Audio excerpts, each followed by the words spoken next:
Our story begins with James C. Jordan, an early pioneer to the area who came to Fort Des Moines in 1846. He was a Polk County supervisor and started some of our first human services. He was a Methodist minister, and of course, probably most important was his role, his property serving as a site on the Underground Railroad as slaves traveled their way to freedom.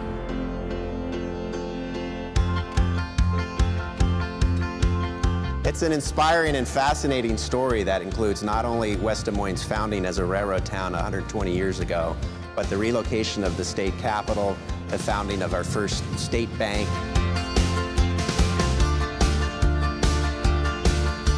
We aim to build on the vision, values, and hard work of James Jordan. Our immediate need is really twofold. We have $125,000 of capital repairs through the Jordan House and grounds, and we have $125,000 annual operating need. We're about halfway to that goal. And with the operating funds, we will be able to expand the tours, the programming, more cultural events, and really attract the membership that we need to make the organization successful. So today, we hope you will spend a few minutes with us, learn about the work of the society, and hope you will support us. Thank you.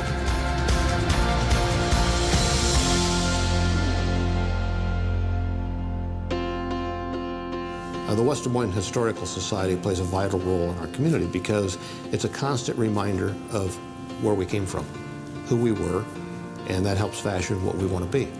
And our roots are very, very important.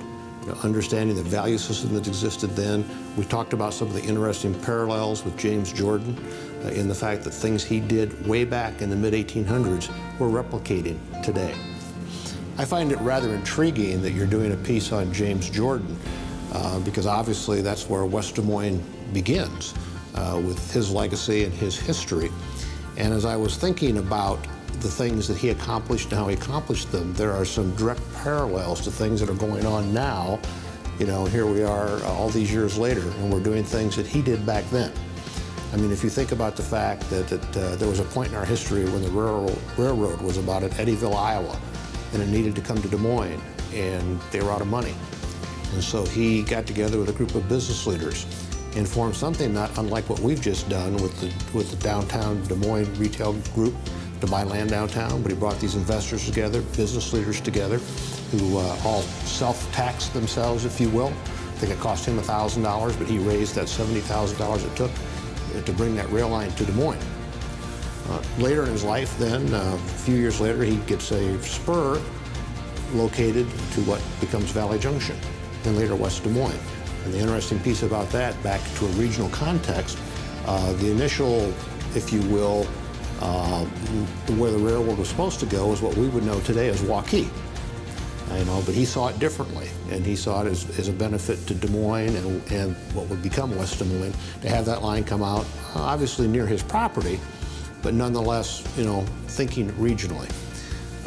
And then you think about his role in bringing the state capital here. So there are just a number of things that he has done in his history that are within a regional context, not unlike what we're trying to do today. And obviously Mr. Jordan was one of the leaders in a lot of things, as I understand now, that West Des Moines excels in today 120 years later. He helped to start the first insurance company in Des Moines, the first hospital in Des Moines, was very active in his church, and was very active in human services issues, and brought the railroad here. So we've got the Bennett School, we've got the Jordan House, and some of the other historical sites in West Des Moines that we want to continue through the Historical Society's efforts to make available to people to learn from. And the only way to do that is for the Historical Society to obviously have some resources, both people and financial, in order to keep those facilities open, keep them up, and be able to share information and make those available to the community. It's easy to isolate it in the sense of only if you are passionate about history. But what we have to do a better job in terms of connecting the dots is that it's all around us, and it's what we experience and are exposed to every day. It's the character of our community. It's the fabric of who we are. And overall, historic preservation is a huge piece of our overall quality of life. And our quality of life, sometimes it can seem very intangible in terms of what makes the community great. What an incredible experience for a student to be able to walk across the lawn and come here and see a one-room country schoolhouse and how education existed years ago. This tells the story of Iowa. This is an authentic experience.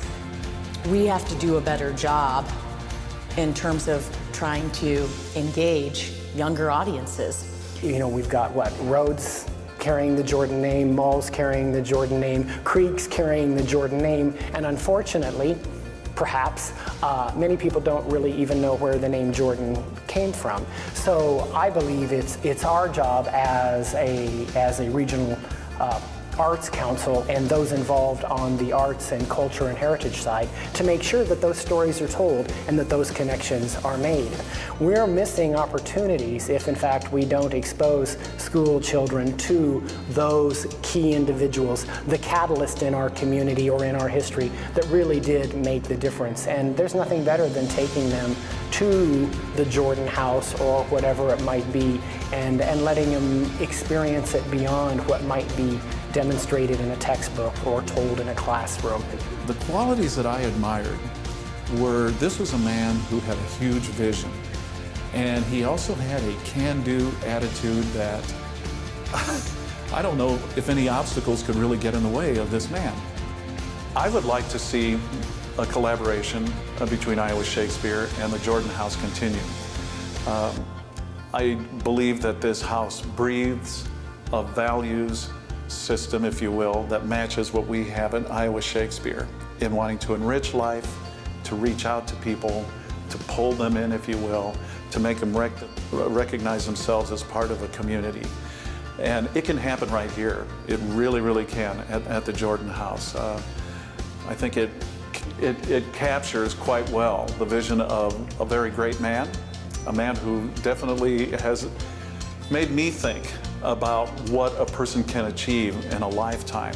This was a place to really establish one's roots and a place to be proud of. We're telling the same story. We're telling the story of the city of West Des Moines, which was the city of Valley Junction.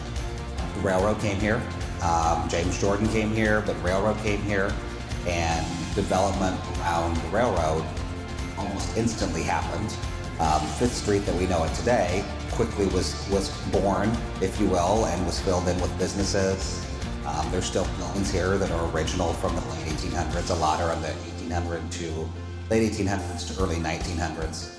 But to say, here's this guy that moved here from Virginia that had such a role in the Underground Railroad, and I think that's of course a pretty important part of our country's history. If these things aren't preserved, you've lost truly the soul of your community. We do fill a very important role in West Des Moines as far as maintaining some very, very key historic structures that have play a significant role in the history of our community. It's critically important that we provide funding and support to organizations that capture and then tell the story of a community's heritage. With financial contributions, the West Des Moines Historical Society can continue to fulfill its mission, which is focused on preservation and education of our history in the West Des Moines community.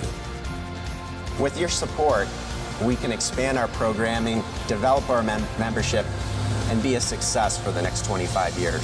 Thank you.